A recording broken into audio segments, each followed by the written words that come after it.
अस्सलाम वालेकुम फ्रेंड्स, क्या हाल है आपकी। उम्मीद है आप लोग ठीक ठाक हैं, गार्डनिंग को भी इंजॉय करें। तो जनाब मेरे साथ आप लोग गार्डनिंग कर करके इतना तो सीख गए होंगे कि गार्डनिंग बिल्कुल भी एक महंगा शौक़ नहीं है। ज़ीरो बजट गार्डनिंग मैं अक्सर अपनी वीडियोस में कहती हूँ और आप लोगों ने भी सुना होगा कि मैं जितनी भी गार्डनिंग करती हूँ वो ज़ीरो बजट में करती हूँ। चाहे उसमें फिर फर्टिलाइज़र की बात हो, अगर पॉट्स नहीं है तो पॉट्स का मैंने DIY आप लोगों के साथ शेयर किया कि आप अपने प्लांट्स को, अपनी पनीरियों को किधर शिफ्ट कर सकते हैं। सॉरी फ्रेंड्स, इंसान है ना, तबीयत तो फिर ख़राब हो सकती है।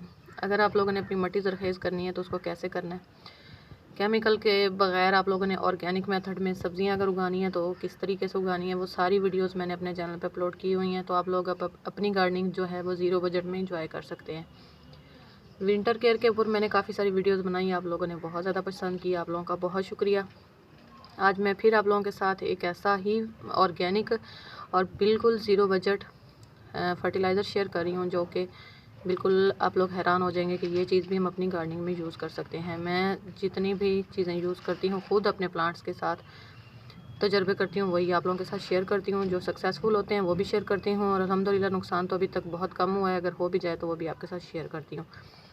तो आज मैं आप लोगों के साथ एक ऐसा ऑर्गेनिक बताया है मैंने आपको कि शेयर करने लगी हूँ, जो हम लोग अपनी मट्टी जिसके साथ ज़रख़ेज़ बनाएंगे और अपनी मट्टी को बिल्कुल लाइट बनाएंगे। आजकल हम लोग देख रहे हैं कि हम अपनी मट्टी जो है, रूफ टॉप गार्डनर जितना भी हजरात हैं वो अपनी मट्टी जो है ना वो लाइट वेट रखना चाहते हैं कि हमें कुछ ऐसा मिल जाए कि हम प्लांट्स भी लगा सकें, उनसे फ्रूटिंग और फल भी ले सकें, लेकिन मट्टी हमारी बहुत ही हल्की फुल्की हो और उसमें वज़न ना हो। तो कभी हम कोकोपीट मंगवा रहे हैं तो कभी हम राइस हस्क के पीछे पड़ गए हैं, जो कि हमारे धान जो होता है उसके जो चावल के छिलके होते हैं उसके पीछे पड़ गए हैं। पिछले दिनों मैंने ही मार्केट में इधर अपने सिटी में, क्योंकि हम छोटे सिटी में रहते हैं, मैंने पता किया कि मुझे राइस हस्क मिल जाए, लेकिन अब यकीन माने मुझे तकरीबन 2 माह हो गए हैं मुझे नहीं मिली। अब मैं या तो किसी ऑनलाइन किसी और शहर से मंगवाऊँ या फिर इंतज़ार करती रहूँ। तो इसका मैंने ना नेमुल बदल ढूंढ लिया है, वो क्या है और उसको कैसे यूज़ करना है।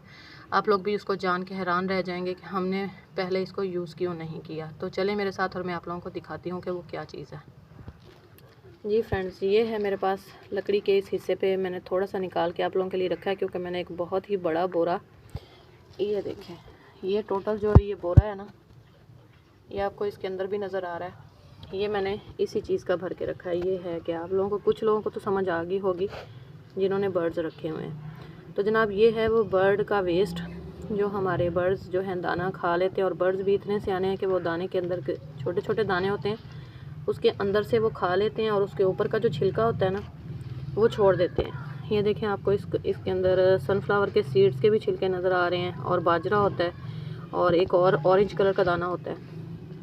तो वो अपनी चोंचों के ज़रिए ना सारा जो है वो अंदर से दाना खा लेते हैं, नरम वाला हिस्सा, और बाहर वाला हिस्सा जो है वो एक्स्ट्रा बच जाता है। तो मैं क्या करती थी, मैं इसको फेंक देती थी। लेकिन जब मैंने अपनी रूफ टॉप गार्डनिंग शुरू की और आहिस्ता आहिस्ता मेरा ये गार्डनिंग का शौक़ जो है वो बढ़ता ही चला गया, तो मैंने सोचा कि मेरी छत पे जो है वो बहुत ज़्यादा वज़न हो रहा है। तो उस वज़न को कम करने के लिए मैंने कभी कोकोपीट मंगवाई, तो कभी फिर मैं पड़ गई पीछे जनाब चावल की हस्क के पीछे, जो कि मुझे मिली नहीं। तो उसका नेमुल बदल फिर मैंने ये तजर्बा स्टार्ट कर दिया।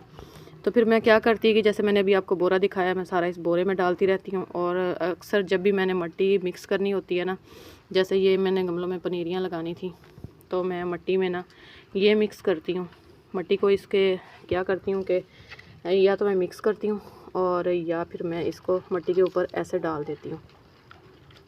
तो अब ये है क्या, और ये हमारे प्लांट के लिए फ़ायदेमंद कैसे। एक तो हमारी मट्टी मैंने आप लोगों को बताया कि ये लाइट वेट हो गई।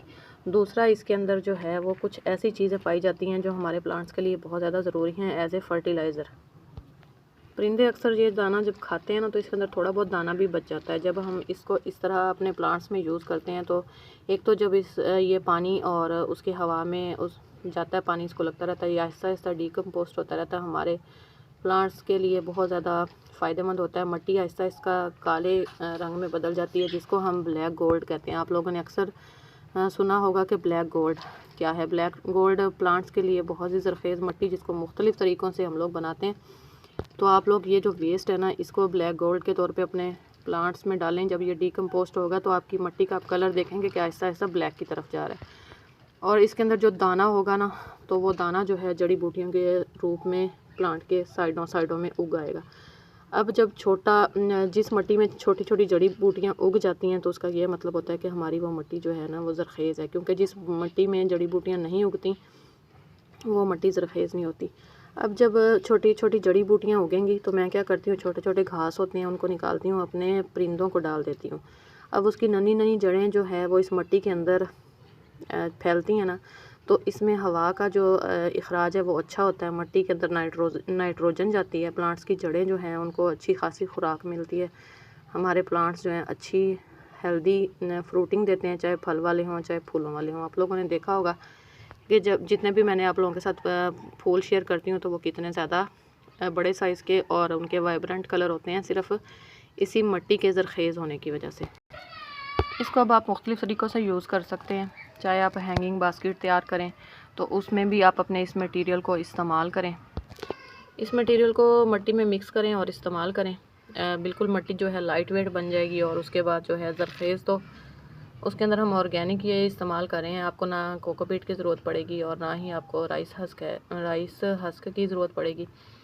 आपकी हैंगिंग बास्केट जो है वो प्लांट्स लगाने के लिए बिल्कुल रेडी हो जाएगी। अगर इसके अंदर जो थोड़ा बहुत दाना है जब वो निकलेगा उग जाएगा तो वो भी हमारे प्लांट्स के लिए अच्छा है, क्योंकि उससे भी हमारे प्लांट्स की मिट्टी के अंदर जो है उसकी जड़ें जो है हम निकाल देंगे जड़ी बूटियों को, तो उसके निकालने की वजह से हमारी मिट्टी में ना नाइट्रोजन की मिकदार अच्छी खासी जाएगी और ऊपर से उसका जो घास वगैरह उगेगा वो हमारे बर्ड्स के दोबारा काम आ जाएगा। तो है ना ये बिल्कुल एक ज़ीरो बजट में। और पहले मेरे लिए भी मसला होता था कि इसको मैं कहाँ फेंकूँ, क्योंकि मेरी बर्ड्स की कॉलोनी काफ़ी बड़ी है और ये वाला वेस्ट जो है वो काफ़ी निकलता है। तो अब मैं इसको इस तरह जमा करती रहती हूँ और जब भी मैंने मिट्टी मिक्स करनी होती है ना तो मैं थोड़ा सा निकालती हूँ। और आपको मैंने बताया इस तरीके से भी आप इसको यूज़ कर सकते हैं, मिट्टी में मिक्स करके भी यूज़ कर सकते हैं। तीसरे नंबर पे आप इसको क्या कर सकते हैं, आप इसको पानी में भिगो के रख सकते हैं, तो वो पानी डाइल्यूट करके वो भी अपने सारे प्लांट्स को दे सकते हैं। आप लोग भी इस तरह ऑर्गेनिक करके देखें, आप लोगों को कितना मज़ा आएगा गार्डनिंग करने में। ऑर्गेनिक गार्डनिंग जो है जब हम ज़ीरो बजट में करते हैं थोड़ी मुश्किल होती है, लेकिन वो कहते हैं ना कि ज़रूरत ऐजाद की माँ है। जब भी आप करने लगते हो ना कुछ जुगाड़ चल ही जाते हैं। और यकीन माने जो हम बाज़ार से महंगे फर्टिलाइज़र और महंगे कोकोपीट वगैरह लेते हैं, सेम वो हमें यही रिज़ल्ट हमें इस चीज़ से मिल रहा है। तो आप लोग भी इस चीज़ को यूज़ करें अपनी गार्डनिंग में और मुझे फिर बताएं कि रिज़ल्ट कैसा है। अगर आप लोग यूज़ करते हैं और कैसे करते हैं इसको, वो भी आप लोगों ने मेरे साथ शेयर करना है। वीडियोज़ अच्छी लगी है तो चैनल को सब्सक्राइब करें, घंटी के बटन को जो है ना वो ऑल पे कर दें, ताकि जब भी मैं वीडियो डालूँ सबसे पहले घंटी आपके घर में ही बजे। तो मुझे दुआओं में याद रखना है आप लोगों ने, और इजाज़त दें। अल्लाह हाफिज़।